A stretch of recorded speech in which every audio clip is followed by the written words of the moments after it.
Livre de l'Exode, la préface suivie du chapitre 1. Son auteur est Moïse. Le thème abordé, la délivrance. Sa date de rédaction, environ 1450 à 1410 avant Jésus-Christ.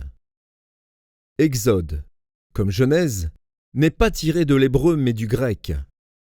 C'est le titre donné au deuxième livre de la Bible par la version des Septante, qui est une traduction grecque de l'Ancien Testament.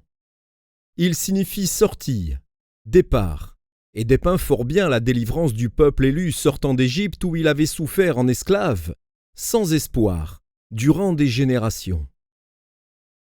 Le mot Exodos se lit dans une version grecque en Exode 19 et chapitre 1, entre parenthèses, sortie, fermons la parenthèse. De même que dans les passages suivants du Nouveau Testament, dans l'évangile de Luc au chapitre 9 au verset 31, le deuxième livre de Pierre au chapitre 1 et verset 15, entre parenthèses, le départ, dans le livre des Hébreux au chapitre 11 et verset 22, entre parenthèses, la sortie. Dieu, qui avait miraculeusement opéré cette rédemption hors d'Égypte, ne requérait des Israélites que la foi en l'efficacité du sang versé. Entre parenthèses, Exode, chapitre 12, versets 1 à 13, fermons la parenthèse. Comme dans le Nouveau Testament, la rédemption devait donner au peuple racheté la possibilité d'entrer en communion avec Dieu. Cette rédemption étant accomplie, la loi fut donnée, puis la révélation des grands principes du culte agréé par Dieu au moyen du tabernacle, de ses sacrifices et de son sacerdoce. Jusqu'ici, Dieu ne s'était lié au peuple d'Israël que par son alliance avec Abraham, entre parenthèses, voir dans le livre de la Genèse au chapitre 12 et verset 2. Fermons la parenthèse. Maintenant, il s'unit à lui comme nation par la rédemption, conclut l'alliance du Sinaï et manifeste sa présence au sein de ce peuple d'Israël par la nuée de gloire. L'Épître aux Galates explique la relation entre la loi et l'alliance conclue avec Abraham. Par les commandements, Dieu fait connaître ses justes exigences. L'usage que le peuple en fait l'amène inévitablement à la conviction de péché. Le sacerdoce et les sacrifices préfigurant l'œuvre de Christ révèlent aux pécheurs devenus conscients de leur culpabilité le chemin du pardon, de la purification, du rétablissement de la communion et de l'adoration. L'Exode est riche en illustrations. Moïse préfigure Christ. Voir entre parenthèses le livre de l'Exode au chapitre 2 et au verset 2. Voir aussi la signification symbolique de la Pâque, dans le livre de l'Exode au chapitre 12 et au verset 1. De la manne, dans le livre de l'Exode au chapitre 16 et au verset 35. Du roc, dans le livre de l'Exode au chapitre 17 et au verset 6. Du tabernacle, dans le livre de l'Exode au chapitre 25 et au verset 9. De l'huile, dans le livre de l'Exode au chapitre 27 et au verset 20. Du sacerdoce, dans le livre de l'Exode au chapitre 29 et au verset 4 et 5. L'Exode peut être divisé en 3 grandes sections. En 1, Israël en Égypte, oppression et conflit avec Pharaon. En 2, Israël sortant d'Égypte et parvenant au mont Sinaï. En 3, Israël au mont Sinaï, le don de la loi et la construction du tabernacle. Exode chapitre 1.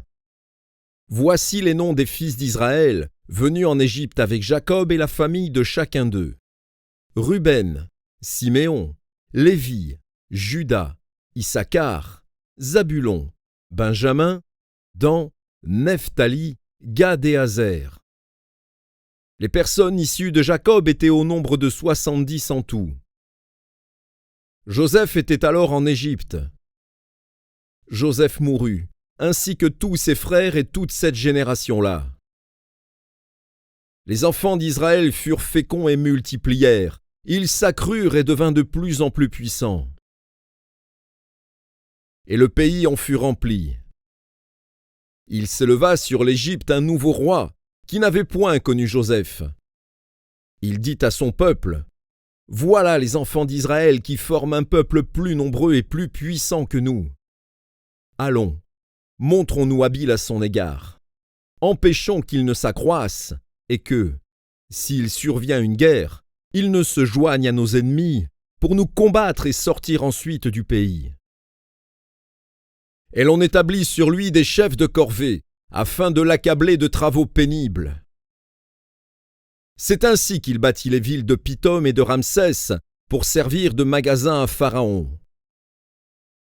Mais plus on l'accablait, plus il multipliait et s'accroissait. Et l'on prit en aversion les enfants d'Israël. Alors les Égyptiens réduisirent les enfants d'Israël à une dure servitude. Ils leur rendirent la vie amère par de rudes travaux en argile et en briques, et par tous les ouvrages des champs. Et c'était avec cruauté qu'ils leur imposaient toutes ces charges. Le roi d'Égypte parla aussi aux sages-femmes des Hébreux, nommées Shifra et l'autre Poua. Il leur dit, « Quand vous accoucherez les femmes des Hébreux et que vous les verrez sur les sièges, si c'est un garçon, faites-le mourir. Si c'est une fille, laissez-la vivre. » Mais les sages-femmes craignirent Dieu et ne firent point ce que leur avait dit le roi d'Égypte. Elles laissèrent vivre les enfants. Le roi d'Égypte appela les sages-femmes et leur dit, « Pourquoi avez-vous agi ainsi et avez-vous laissé vivre les enfants ?» Les sages-femmes répondirent à Pharaon, « C'est que les femmes des Hébreux ne sont pas comme les Égyptiennes. Elles sont vigoureuses et elles accouchent avant l'arrivée de la sage-femme. » Dieu fit du bien aux sages-femmes, et le peuple multiplia et devint très nombreux. Parce que les sages-femmes avaient eu la crainte de Dieu, Dieu fit prospérer leur maison. Alors Pharaon donna cet ordre à tout son peuple. « Vous jetterez dans le fleuve tout garçon qui naîtra, et vous laisserez vivre toutes les filles. »